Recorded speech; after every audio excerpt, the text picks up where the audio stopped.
ஏற்பாடு செய்த இந்த மனோ அவர்களுக்கும் டைரக்டர் லிங்குசாமி சரண் மற்றும் அபிஷேக் அவர்களுக்கும் அஜயன் பாலா அவர்களுக்கும் மேடையில் வீட்டிற்கும் உங்களை அனைவரையும் வரவேற்பதில் மிகவும் மகிழ்ச்சி அடைகிறேன். மற்றும் என்னுடைய பார்வையற்ற டிஃபரண்ட்லி ஏபிள்டு சகோதர சகோதரிகளுக்கும் அவர்களையும் இங்கே வரவேற்பது, என் நண்பர்கள் அனைவரும் இங்கே வரவேற்பு தந்த உங்களுடைய அனைவருக்கும் வருக வருக என்று வரவேற்கிறேன். இந்த பார்வையற்றவர்களால் இன்னும் எதுவுமே உபயோகம் இல்லை அப்படின்னு சமூகம் நிறைய அவங்கள கேலி பண்ணுறதெல்லாம் பார்த்துருக்கோம். ஆனால் அவர்களுக்கும் ஒரு திறமை இருக்கிறது என்பதை நான் கண்டு கொண்டது மலேசிய நாட்டில் தான். அவர்களுக்கு பொருத்தமான இந்த தொழில் இந்த பாத ஃபுட் ரிஃப்ளெக்ஸாலஜி எனப்படக்கூடிய பாத சிகிச்சை முறை, பாத அழுத்தம், இதை சவுத் ஈஸ்ட் ஏஷியா நாடுகள்லாம் ஃபுட் ரிஃப்ளெக்ஸாலஜி, அக்குப்ரெஷர் அப்படின்னு சொல்கிறாங்க. அதே நாம் ஏன் இங்கே இந்தியாவில் அதை பிரபலப்படுத்தக்கூடாது? இதில் நம்மளுடைய முக்கியமான சித்த மருத்துவத்தில் இருக்கிற ஒரு அந்த முறை, சிகிச்சை முறை இருக்குது, வர்ம கலை. அதுதான் இந்த எல்லா சீன நாட்டிலேருந்து தான் இந்த அக்குப்ரெஷர்லாம் வந்தது. ஆனால் அதற்கு தாயாக விளங்குவது இந்த வர்மக்கலை. அவங்கலேருந்து தான் அக்குப்ரெஷராக மாறி ஃபுட் ரிஃப்ளெக்ஸாலஜியாக மாறி எல்லா நாடுகளுக்கும் சென்று இருக்கிறது. இதில் முக்கியமான இது என்னென்னா, ரெண்டு பாசிட்டிவ், ரெண்டு நெகட்டிவ் ஒரு பாசிட்டிவாக மாற்றணுவாங்க. பிளைண்ட் பீப்புளால் என்ன பண்ண முடியும்னு கேட்டவர்களுக்கு ஒரு சமூகத்தில் அவர்களுக்கு ஒரு ஆரோக்கியமான சமுதாயத்தை கொடுப்பதற்கு அவர்களுடைய கை திறமை அந்த ஃபுட் ரிஃப்ளெக்ஸாலஜி மூலமாக. இன்றைக்கு செடென்ட்ரி லைஃப் ஸ்டைல், யாருமே அதிகமாக வாக்கிங் போகிறதில்ல, ஆஃபீஸ் வேலையிலே ஈடுபட்டிருக்காங்க. குறிப்பாக இந்த ஐடி படிக்கிறவங்க, ஐடி தொழிலில் இருக்கிறவங்கெல்லாம் ஒரே இடத்துல இருப்பாங்க. அதனால் அவர்கள் ஆரோக்கியத்தை இழக்கிறாங்க.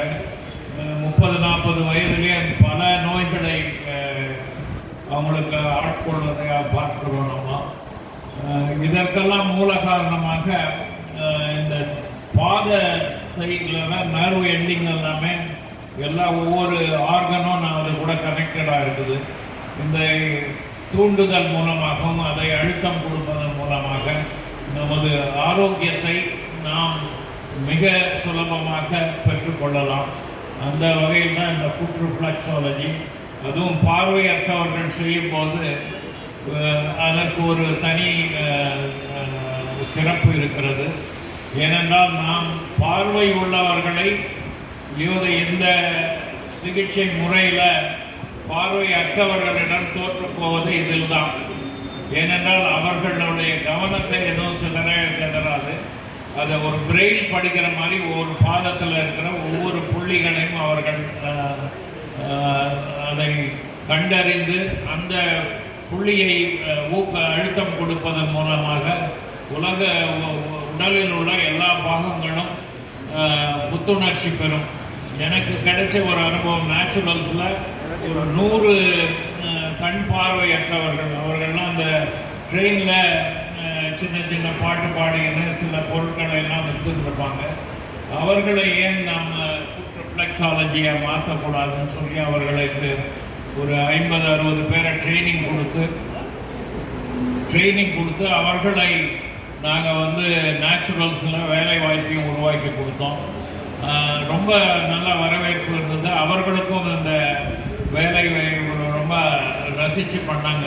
ஏனென்றால் அவர்களுக்கு அந்த ஒரு மேட்டுக்குடி மக்களோட ஒரு தொடர்பு ஏற்படுத்தும் ஒரு சொசைட்டி, இன்க்ளூசிவ் சொசைட்டி என்று சொல்வார்கள்.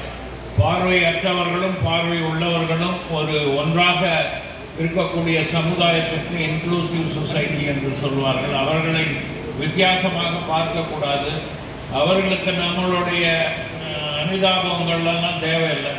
என்ன ஈக்குவலாக நடத்து அப்படின்றது தான் அவர்களுடைய கோரிக்கை. நானும் திறமை படைத்தவன் தான், ஒன்றை போல இருக்கிறவன் தான். எனக்காக நீ ஒன்றும் தனியாக செய்ய வேண்டியதில்லை. ஒரு பார்வையற்றவரை நான் கையை பிடிச்சி நான் எடுத்துன்னு போகலான்னு பார்த்தேன். இல்லை நானே நடந்து வர முடியும் அப்படின்னு அவருக்குள்ள ஒரு செல்ஃப் கான்ஃபிடென்ஸை பார்த்து, ஒரு கான்ஃபிடென்ஸை பார்த்து நான் வியந்திருக்கிறேன். அதனால் நமது பார்வையற்ற சகோதரர்களுக்கு எல்லாம் தனித்திறமை அவர்களுக்கு இருக்கிறது. அதை இந்த பாத நிவாரணா என்ற ஒரு பிராண்டை வந்து நம்ம அம்பிகா அவர்கள் மிக ஒரு நிறைய ஒரு டெடிகேஷன் அண்ட் ஒரு பேஷனோடு அவங்க வந்திருக்காங்க. அவர்கள் வந்து ஒரு 1000 பார்வையற்றவர்களுக்கு வேலை வாய்ப்பு கொடுக்க வேண்டும் என்ற நோக்கத்தில் இந்த நிகழ்ச்சியை திருவண்ணாமலையிலையும் இங்கேயும் ஆரம்பிச்சிருக்காங்க. அதற்கு அம்பிகாவுக்கு என பாராட்டுக்கள். அந்த அளவில் இந்த பார்வையற்றவர்கள் இந்த சமுதாயத்தையே ஆரோக்கியமான சமுதாயமாக மாற்ற முடியும். அவர்களுக்கெல்லாம் நாம் இந்த 99 மனோ அவர்கள் கொடுத்திருப்பது, டைரக்டர்லாம் நாம் இதை வந்து ஆதரவு கொடுத்தது ஒரு மிகப்பெரிய ஒரு ஈவெண்ட்டாக தான் நான் இதை பார்க்குறேன். குறிப்பாக மனோ அவர்களை இங்கேயே தங்க வச்சு அவர்களுக்கு உரிய சாப்பாடு இருக்க இடமெல்லாம் கொடுத்து அவர்களை கௌரவிப்பது என்பது ஒரு முக்கியமான ஒரு நிகழ்ச்சியாக, அந்த நிகழ்ச்சியின் ஒரு முக்கியமான பகுதியாக நான் பார்க்கிறேன். மேலும் இந்த மாதிரியான 2 நெகட்டிவ் ஒரு பாசிட்டிவ் ஆகுது. அதுபோல் பல நெகட்டிவ் ஃபோர்ஸஸ் எல்லாம் ஒன்றாக இணைந்து ஒரு பாசிட்டிவான ஒரு சமுதாயம் வர வேண்டும், ஒரு ஆரோக்கியமான சமுதாயம் வர வேண்டும், நோய் நொடியற்ற ஒரு சமுதாயம் உருவாக வேண்டும். அதற்கு இந்த கண் பார்வையற்றவர்கள், விஷுவலி சேலஞ்சு அவர்களுடைய பங்கு அளப்பரியதாக இருக்கும். ஒரு இன்க்ளூசிவ் சொசைட்டியை உருவாக்குவது என்பது மனோவும் அம்பிகாவும் அதற்கு முன்னெடுத்திருக்கிறார்கள். அவர்களை எல்லாம் நாம் பாராட்டுவோம். நாம் ஒரு அன்பிலே எல்லோருமாக மலர்ந்து, அறிவிலே தெளிந்து, பேராற்றலின் கருணையாக எல்லோரும் வாழ்வாங்க வாழ வேண்டும் என்று வாழ்த்தி அமைகிறேன். நன்றி, வணக்கம்.